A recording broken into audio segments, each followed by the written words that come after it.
Before we kick off today, I just want to let you know that we have an exclusive newsletter that shares lots of information, tips and tricks about building your ideal business. If you want to find out more and jump on and subscribe to this, check out the show notes below and subscribe to our newsletter. Hi, it's Paul Antonelli here. Welcome to another episode of the Ideal Business Podcast. I'm moving around at the moment. I'm in Ho Chi Minh. I love chaos. I love the unknown. I love lots of things going all over the place. You know, there's a major road down there with motorbikes going everywhere. I just love it. And one of the things, it's just something I do. I just met someone on the plane when I flew over last night, and we were in a bit of a conversation. You know, she was very, very chatty, very friendly, sat next to me on the plane, and it was late. It was midnight, you know, and we chatted for a couple of hours.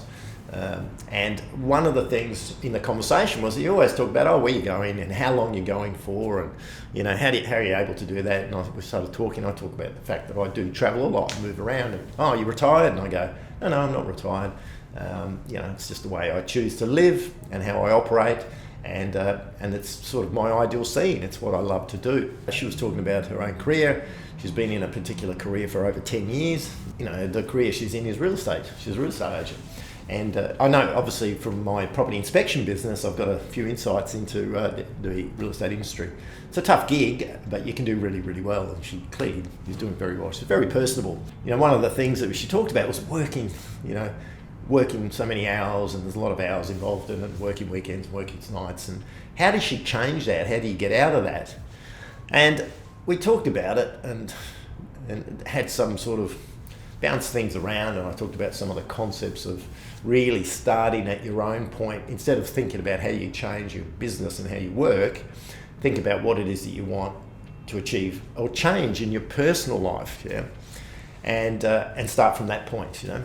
And what had happened was, I guess, I had a bit of an insight that was really interesting in that conversation. And what happens is, when there's two things that sort of affect our thinking and our ability to change.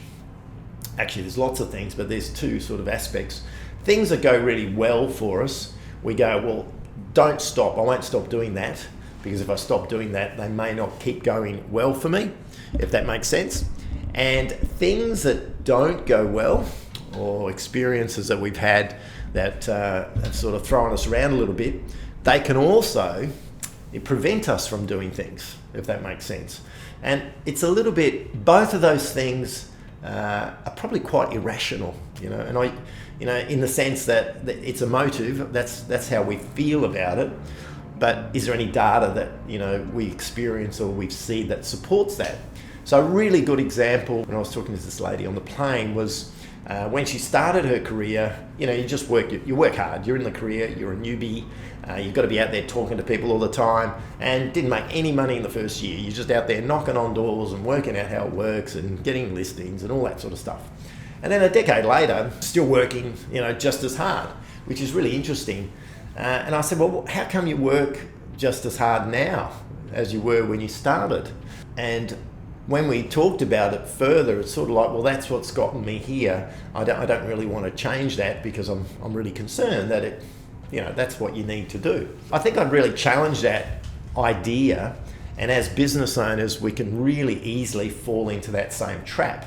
And what it is, like when we start, I remember starting ResiCert and so many of the businesses, you're just in there all the time. You work on the 50, 60, 70 hours a week. You're just doing whatever has to be done to grow and maintain and push the business and deal with the fires and all that sort of stuff. But then what happens is, if you're building the business and you're putting things in place, you're getting systems in place, you're getting people in place, all that sort of stuff, it changes. The landscape changes. And we may be a little bit slow ourselves to recognise that that's a good thing, and we don't necessarily have to behave in the same way. So what I mean by that is that you would expect, actually, if you think about it, you would expect that it is going to be the hardest, and you have to put the most amount of time in at the beginning, because you're starting with a clean slate. You're really non-existent in your business. You've just got to do what it takes. But then as you build and you put the infrastructure in place and the team in place and you start building up experience, you don't need to, and you shouldn't have to, put in the same amount of time, and the business shouldn't be dependent on you. And in reality, in so many businesses, as business owners, particularly businesses that I work with and when I go and chat with other business owners and colleagues, that's actually what their businesses are like. But there's a there's an emotive driver, which is like, well, look, hang on, this is what's gotten me here, and I'm not going to stop doing that, because if I stop doing that, how am I going to continue to be successful or continue to grow and expand my business? It's really I'd really call it irrational. It's not really, it's a bit of a false logic. So I'd really challenge you as a business owner to, if you're doing that sort of stuff, are you doing that sort of stuff? Are you working the same amount of hours and long days and putting in the same amount of effort that you did when you started your business, even though your business is a completely different beast today? If that's the case, I'd love for you to think about, why is that? Is it because the business needs it? Or is it because you feel you have to do that? And I think it's probably, you find the latter on that. It's probably because of changing that, being concerned about what that might do. Might it rock the apple cart? Might there be some issues or things that flow out of that? And that was an insight that came away from the conversation, not just in business, but if you're in a career or you're improving your scene or whatever that might look like. We often, whatever works, we just keep doing and keep pushing because that's worked. And look, I'm not you probably worked out, I'm not really an advocate of the hustle culture, get out there and hustle, and got to work really long days and put in the effort. And when I say that, I know and I acknowledge that when you start, particularly when you start a business, it's you just got to do that. You got to do whatever it takes. You're the person, you're spread everywhere, you're doing all the activity, all that sort of stuff. But you shouldn't have to keep doing that. If you're still doing that 5 years, 6 years, 7 years, 8 years, 10 years down the track, I'd really suggest you have a bit of a look at it. Because part of the process, if you want to really build the ideal business, which, as you know, supports your ideal life, things need to change and evolve. And often as business owners, we miss those cues. We don't recognize that there's a bit of an evolutionary path and there's stages of growing and expanding a business. There's just different stages, different times to do things.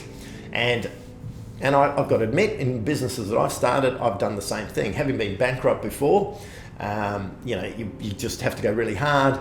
And then, I really recognized in myself that when I had a business and it was growing, was successful, I think I've just got to keep doing that, keep plugging away, But then I sort of realised it didn't make a lot of sense. I'm building the team out, business is expanding without my input as much as it needed to be.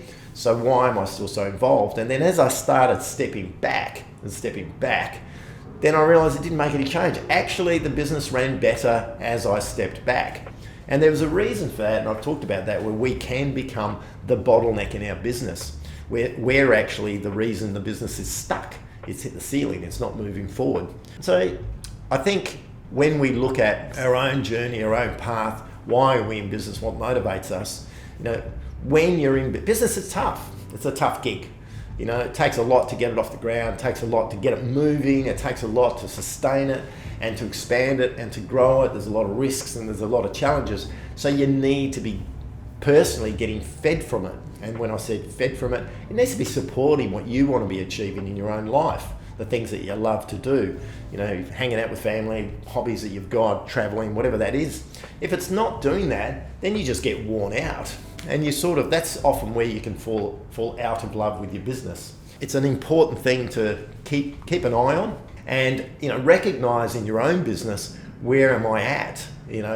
Are you working the same amount of hours when you started the business? Are you working more hours than when you started the business, or are you working less, And if you want to create a business particularly independent from you and a business that just evolves and grows without your input, then it starts with a bit of an awareness as to the behaviour that's going on in our, how we're behaving and how we're emotionally thinking about our role in the business.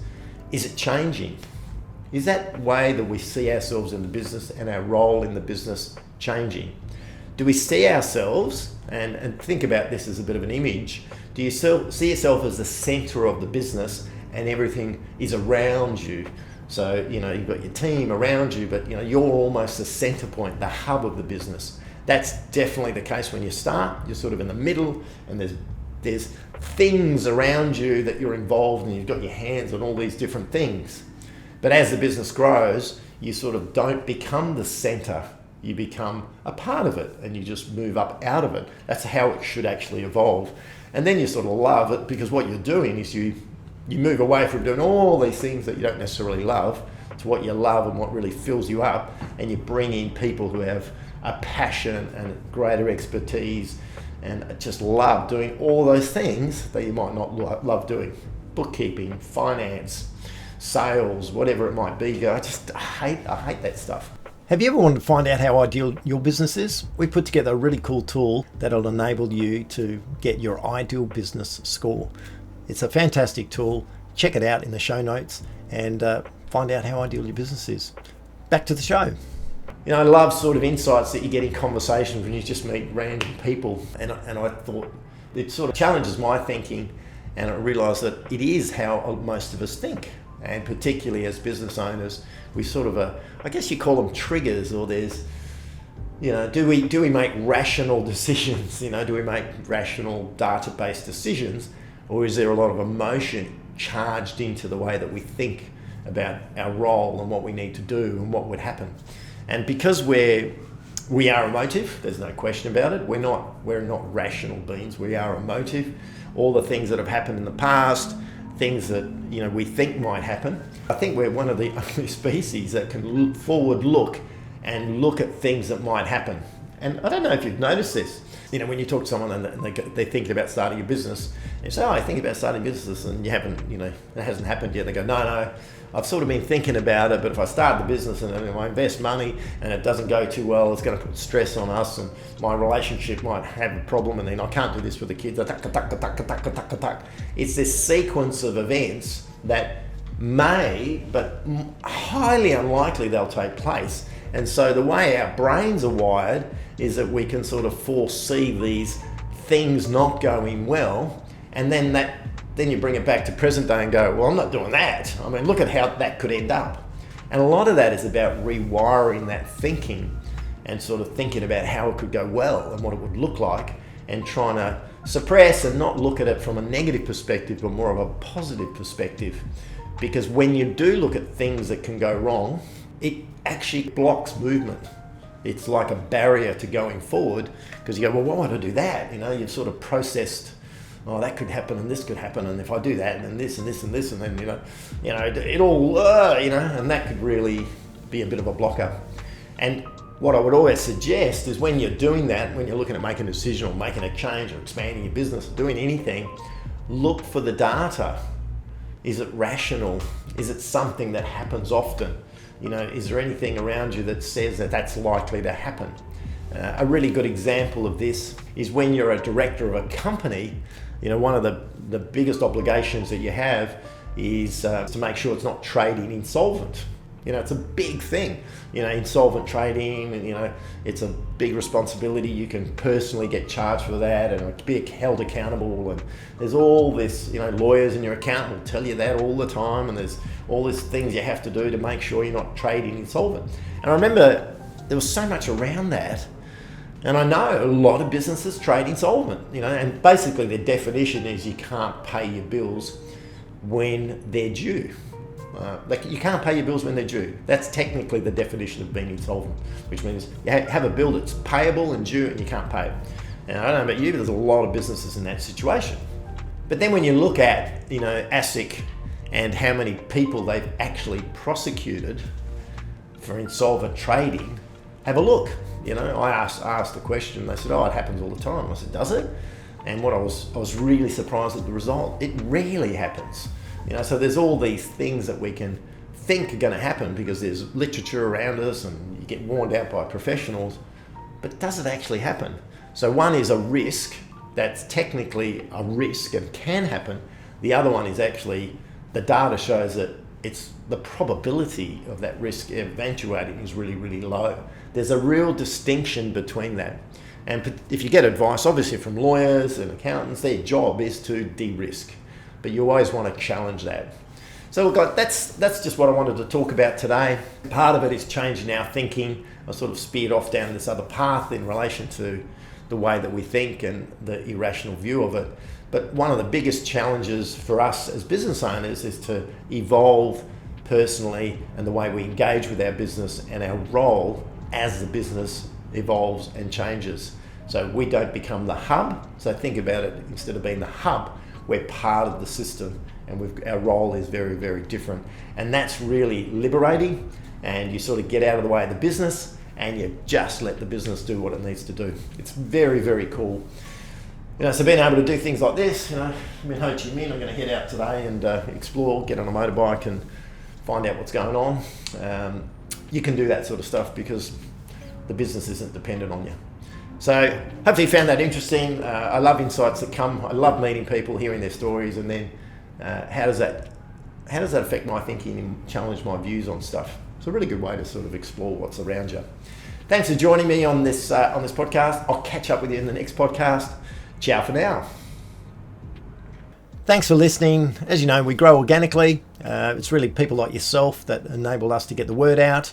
If you like what you hear, please give us a rating, leave a good comment, and share this with your friends. Thank you.